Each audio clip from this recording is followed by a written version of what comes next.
এই মুহূর্তে জেল থেকে বেরিয়ে একেবারে নগর দায়রা আদালত থেকে বেরিয়ে আবার কিন্তু নওশাদ সিদ্দিকীরা তারা কিন্তু এসে বসেছে ধর্নামঞ্চে। কি বলবেন, বেরিয়ে আবার বসলেন কেন?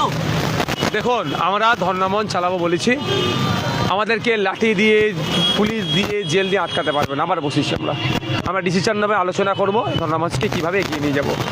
আমাদের ওয়াকফ সম্পত্তি বাঁচানোর যেমন একদিকে, ফেক এসটি/এসসি সার্টিফিকেট রমরমা সেটা বন্ধ করার জন্য, এসআইআরের নামে যে নাগরিকদেরকে ডিভোটার করার চক্রান্ত করছে কুচক্রকে বন্ধের জন্য, ওবিসি সার্টিফিকেট নিয়ে যে তালগোল পাকিয়ে রেখেছে এটা বন্ধ করতে হবে। সাথে সাথে ভিন রাজ্যে যেভাবে পরিযায়ী শ্রমিকদের উপর আক্রমণ হচ্ছে সেটা বন্ধের জন্য আমাদের ধর্নামঞ্চ। সুতরাং আমরা চালিয়ে যাব, আমরা কোনোভাবেই পুলিশের রক্তচক্ষুকে আমরা মানব না। আপনাদের 24 ঘন্টা গ্রেপ্তার করে রাখা হয়েছে, আপনাদের নামে নন বেলেবল সেকশন দেওয়া হয়েছিল, তারপরে বেল পেয়েছেন, ভয় পাচ্ছে না? আপনারা আবার বসছেন। চোর ডাকা সমাজ বিরোধী নাকি আমরা? সংবিধানকে রক্ষা করার জন্য কনস্টিটিউশন প্রোটেকশন ফোরামের পক্ষ থেকে আমরা লড়াই করছি। সুতরাং আমরা সমাজ বিরোধী নয়। সমাজের বিভিন্ন স্তরে আমাদের যথেষ্ট সুনাম আছে। আমরা সংবিধানকে বাঁচানোর জন্য ঐক্যবদ্ধ হয়েছি, আজকে আমরা রাস্তায় নেমেছি। সুতরাং কেউ গুন্ডা মস্তান পুলিশ দিয়ে আমাদেরকে আটকে রাখতে পারবে না, ভয় পায় না।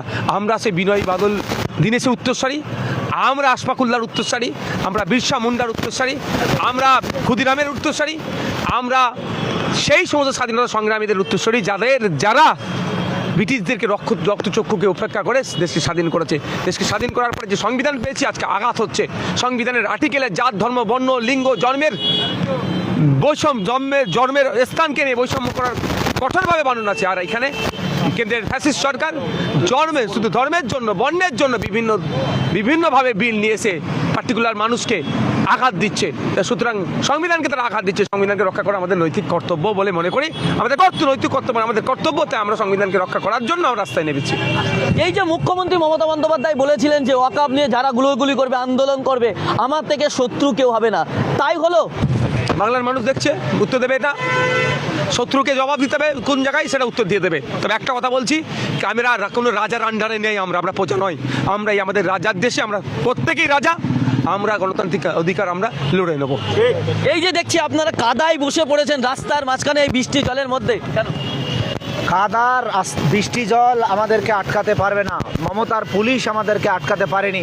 খুব স্বাভাবিক, আমাদের লড়াই বাঙালি অস্মিতা রক্ষার লড়াই, আমাদের লড়াই ওবিসি সার্টিফিকেট পুনর্বহালের লড়াই, আমাদের লড়াই এসটি/এসসি ফেক যে সার্টিফিকেট দেওয়া হয়েছে তা বন্ধের লড়াই, আমাদের লড়াই ওয়াকফ সংশোধনী আইন বাতিলের লড়াই। এ লড়াই লড়তে গিয়ে, দেশের সংবিধানকে বাঁচাতে গিয়ে প্রয়োজনে যদি জীবন দিতে হয় সেটুকুও দিতে রাজি আছি, রাস্তা ছাড়তে রাজি নয়। মমতা ব্যানার্জির কাছে স্পষ্ট বার্তা। এই যে ধুলো কাদায় আপনারা এই যে রাস্তায় বসছেন, এই যে আপনাদের 24 ঘন্টা জেল খাটতে হলো, তারপরে আপনারা আবার ফের রাস্তায় এসে বসলেন। বাংলার মানুষ চরম বিপদে। স্বাধীনতার পর এত বড় বিপদ মানুষ দেখেনি। ভিন রাজ্যে বাঙালিদের চাকরি নিয়ে টানাটানি, তাদের ব্যবসায় মারধর, এমনকি খুন করা হচ্ছে, বুলডোজার মেরে ঘর ভাঙা হচ্ছে। বাঙালিকে মুখ্যমন্ত্রী বলছে পালিয়ে চলে এসো। কেন ভারতবর্ষে আমরা সেই জায়গায় থাকবো না? কোনো এখানেই তো লড়াই। এ ভারতবর্ষ আমার, আমি গুজরাটে থাকবো, কন্যাকুমারীতে থাকবো, আমি কাশ্মীরে থাকবো, দিল্লির বুকে থাকবো। আমার ভাইয়ের গায়ে কেউ একটা আঁচড় পর্যন্ত দিতে পারবে না। এটা আমাদের লড়াই। এখানে এসআইআরের নামে কিছু মানুষকে ডিভোটার করার চক্রান্ত হচ্ছে, মানুষকে আতঙ্কিত করা হচ্ছে। এই জায়গায় আমাদের লড়াই। আমাদের 50 বছরের পুরনো কাগজে কিছু মানুষকে বেনাগরিক করার চক্রান্ত হচ্ছে, যারা 3 পুরুষ ধরে এখানে থাকছে। এই চক্রান্তের বিরুদ্ধে লড়াই। ওবিসির প্রতারণা, আজ আমরা আতঙ্কিত। 5.5 লক্ষ মানুষের জীবন, পড়াশোনা, চাকরি বাকরি বিপর্যস্ত। শিক্ষা ব্যবস্থার অবস্থা দেখছেন। এবং আমাদের যেটা ওয়াকফ, যেটা আল্লাহর সম্পত্তি, ওয়াকফ সম্পত্তি, যেটা আইন করে কেড়ে নেওয়ার ব্যবস্থা হচ্ছে, তার বিরুদ্ধে আমাদের লড়াই। মুখ্যমন্ত্রী বলেছে গুলিগুলি করলে আমার থেকে শত্রু কি হবে না, কিন্তু এখন এত বড় বিপদে আমরা মুখ্যমন্ত্রী শত্রু না মিত্র দেখছি না। আমরা জেল কাটতে রাজি আছি, বাজেবার জেল যাব, আমরা মার খাবো, গুলি খাবো, রক্ত ঝরাবো, প্রাণ দেবো, কিন্তু বাংলার জন্য চুপ করে থাকবো না। এই সময় যদি আমরা বেরোতে না পারি তাহলে বাংলাকে বাঁচাতে পারবো না। বাংলার প্রতিটা নাগরিককে আমাদের পাশে দাঁড়াতে হবে। এটা বাঙালির লড়াই, বাংলার লড়াই এবং কনস্টিটিউশন প্রোটেক্ট